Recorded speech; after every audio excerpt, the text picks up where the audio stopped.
semua, apa kabarnya? Mudah-mudahan sahabat dalam keadaan sehat walafiat ya. Setelah menyelesaikan pembelajaran tentang sistem organisasi kehidupan, sahabat selanjutnya akan mempelajari materi tentang interaksi makhluk hidup dengan lingkungannya. Nah, Indonesia memiliki kekayaan alam yang luar biasa. Tentunya kita semua harus bisa menjaga lingkungan demi kelestarian kita semua.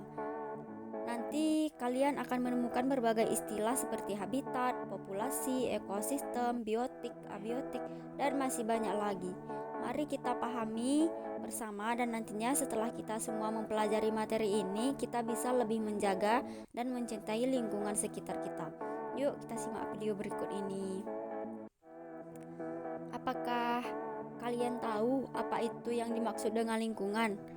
Lingkungan adalah satu kesatuan hidup antara kondisi fisik yang mencakup keadaan sumber daya alam seperti tanah, air, energi surya, mineral, serta flora dan fauna yang ada di atas tanah, di dalam tanah, maupun yang ada di perairan. Di dalam lingkungan setiap makhluk hidup bergantung pada makhluk hidup lain dan tergantung pula pada sumber daya alam yang ada di sekitar kita. Intinya, lingkungan terdiri atas dua komponen utama, yaitu komponen biotik dan komponen abiotik. Ingat, komponen biotik terdiri atas makhluk hidup dan komponen abiotik terdiri atas makhluk tak hidup atau benda-benda mati. Hubungan antara makhluk hidup dengan lingkungannya, lingkungan yang berupa makhluk hidup maupun benda-benda tak hidup membentuk suatu hubungan timbal balik yang rumit dan kompleks. Makhluk hidup dengan lingkungan yang saling berhubungan biasanya disebut dengan ekosistem. Nah, dari sini saja kita sudah bisa menemukan istilah lingkungan biotik, abiotik, dan ekosistem. Lanjut lagi ya. Untuk lebih jelasnya coba kalian perhatikan sejenak habitat yang ada di lautan. Muncul lagi habitat. Habitat adalah suatu tempat di mana makhluk hidup atau organisme tinggal. Yuk kita perhatikan habitat di lautan. Coba kita sebutkan satu persatu komponen biotik yang ada di dalam lautan. Coba sahabat sebutkan. Ikan. Iya, ikan. Ada ikan, hewan air macam-macam ya. Ada kuda laut, penyu, bintang laut, anemon laut, dan masih banyak lagi tentunya. Kalau komponen abiotik ada air laut tentunya, ada pasir, batu karang, dan juga oksigen. Coba apa bedanya biotik dan abiotik sahabat?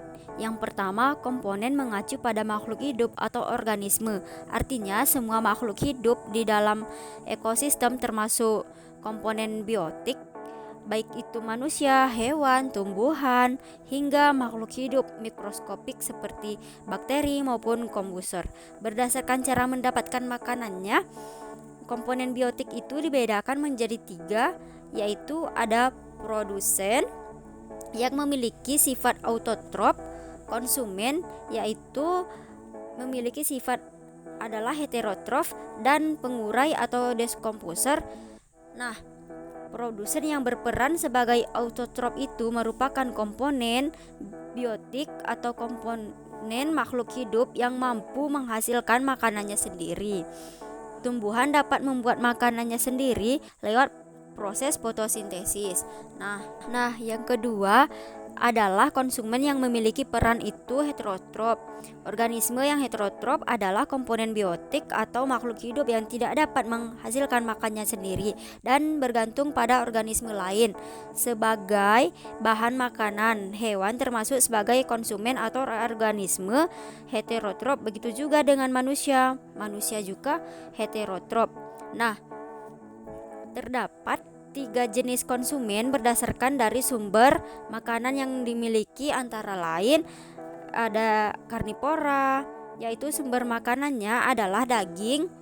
Ada herbivora, organisme sumber makanannya dari daun atau tumbuhan. Kalau keduanya namanya apa? Omnivora, yaitu organisme yang sumber makanannya bisa berasal dari tumbuhan maupun dari makhluk hidup seperti daging misalnya, dan organisme yang lain.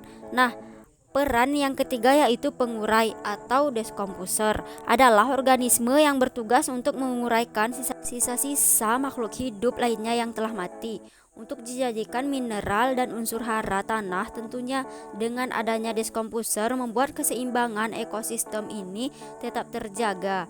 Nah, itu adalah komponen biotik. Apa itu komponen abiotik? Komponen abiotik adalah komponen yang tidak hidup. Sesuatu yang tidak hidup yang ada pada sebuah ekosistem, adanya komponen abiotik sangat menentukan apa saja dan jenis makhluk hidup yang bisa ditinggal dan bertahan di sebuah lingkungan ekosistem tertentu. Yang termasuk dalam komponen abiotik atau tak hidup adalah ekosistem antara lain air, udara, tanah, suhu, kelembapan, sinar matahari, iklim, dan masih banyak yang lain. Sekian dan terima kasih pembahasan tentang interaksi antara makhluk hidup dengan lingkungannya. Tentunya jangan lupa subscribe channel Lisnawati Unsyiah. Jangan lupa like dan komen ya sahabat. Sekian, assalamualaikum warahmatullahi wabarakatuh.